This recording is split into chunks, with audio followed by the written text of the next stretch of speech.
Hello everybody, I'd like to talk to you today about Parashat Balak. Balak saw the Jewish people growing and he was worried. They're going to take over. There was a guy called Bilam who knew how to curse people. So Balak went over to him and employed him to come along and curse the Jewish people so they wouldn't grow. But instead, Hashem put different words in the mouth of Bilam, and it ended out that he gave a bracha to the Jewish people. This whole story is a little bit strange. If Hashem didn't want to curse the Jewish people, then how could Bilam curse them? And he didn't need Bilam to give a bracha to the Jewish people for them to succeed. What's going on here? We believe in Hashgacha Pratit. We believe that HaKadosh Baruch Hu is looking after each one of us individually in our lives. So how can it be that this person could do something that could harm the Jewish people if that's not what Hashem wanted? We have to try and understand this.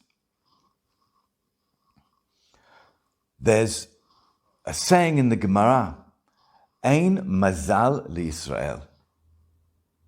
The mazalot are the stars. The astrologists tell us that that's what runs the world. If you do an astrological map for someone, you can see exactly what type of a person they are because of the time they were born and exactly what's going to be happening to them during their lifetime.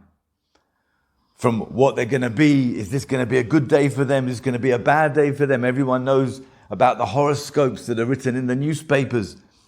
Today's not a good day for doing business. Or tomorrow you're going to meet someone, right? These horoscopes are telling you the way the world is going to be working.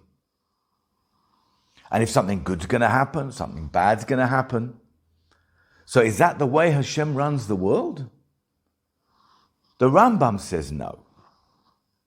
That this whole thing about astrology, about there being a good time and a bad time for a person, that's something that the idol worshippers of previous generations made up, and it doesn't work. It's not true. It's not a true wisdom. The Ramban, however, disagrees. The Ramban says, no, it is. It works. That's the way that Hashem runs the world. For the way nature works, whether it's the seasons, whether this is a good time, whether this is a bad time, these are all things that Hashem set in motion and are run by the stars in some way. But, Ain Mazal L'Yisrael, we the Jews are above that. And I don't know if it's just the Jews. Anyone who prays to Hashem and asks for something special, Hashem will listen to their prayers. But especially about the Jewish people, it says, Ain Mazal L'Yisrael. We are not ruled by these rules of nature as to the way things run. But there's a condition. We're only not ruled by these things when we're doing the will of Hashem.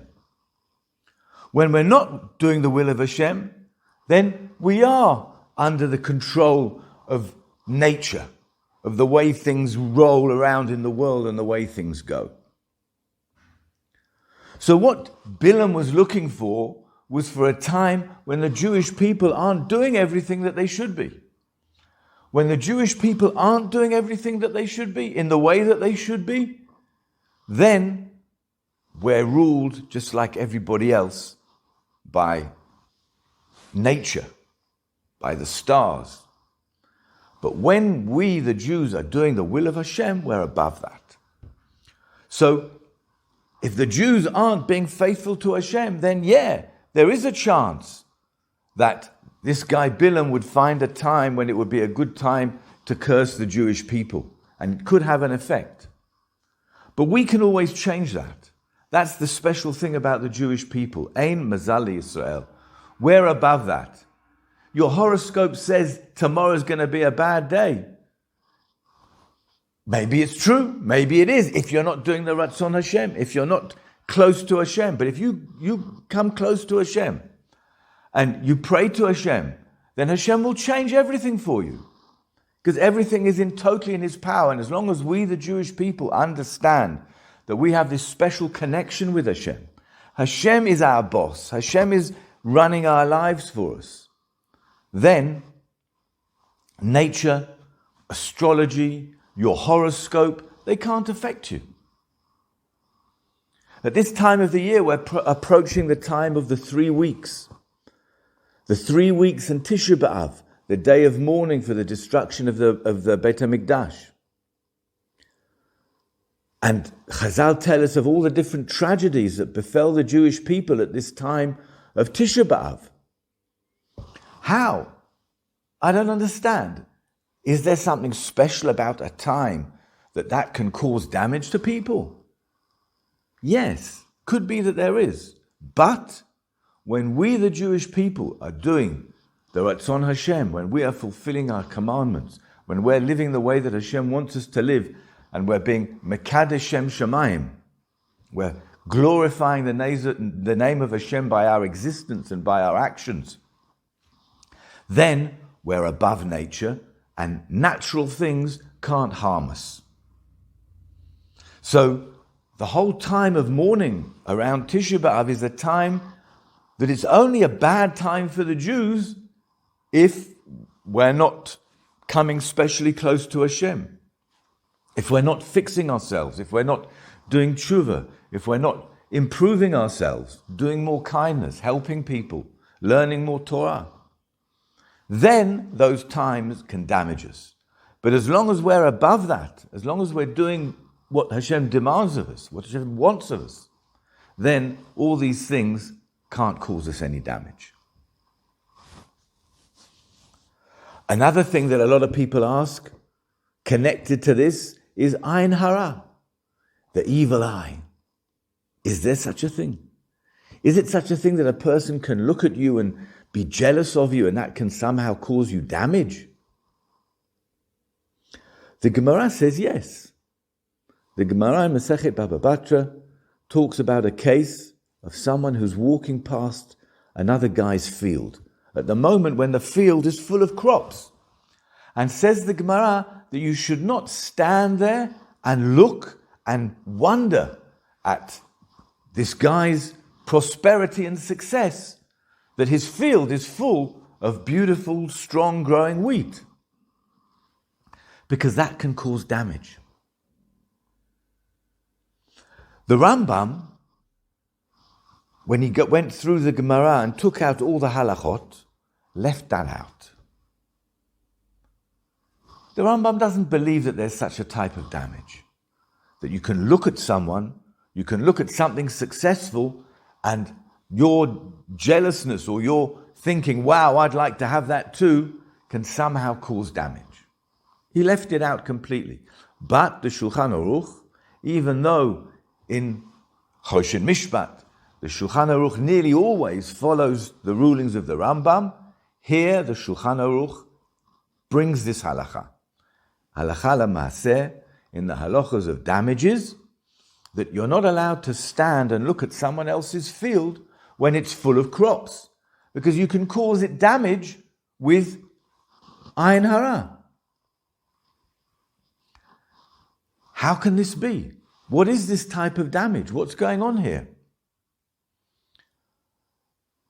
My Rosh Yeshiva of Yisocha Meir used to explain like this. When you see success, when you see someone who's just got a new Rolls Royce, right? And you think, wow, I wish I had that. Or, why did he deserve to have that? Why didn't I get one like that? Or, even if I don't want one, why did he get one like that? When you see someone else's success and you wonder at it, that can cause damage. How can that cause damage? Because maybe now in the heavens, when they hear what you're saying, they're going to think, well, maybe did that guy really deserve it? And maybe they might change their mind and decide that no, he didn't deserve it, and that can cause damage. That's the way that my Rosh Yeshiva used to explain to us this whole idea of Ain Hara. The Chazon Ish also writes it clearly that there's part of nature is that when you wonder at someone else's success, you can cause them damage. So there is this thing in the world that's called Ain Hara. But of course, Hashem is there. It's no different to any other type of damage. Just like someone could come along and give you a smack in the teeth, and that would hurt, so also someone can look at your property and cause you damage in some way by thinking about how much success you've had and whether you really deserve it or not, and that they're jealous of you. There is such a thing in nature, says the Chazon Ish. What's for us to learn about from here? What should we be taking from here? Be modest. When you have success, don't flaunt it too much. Be a modest person, and Be'ezrat Hashem, you'll have bracha in everything you're doing. Thank you.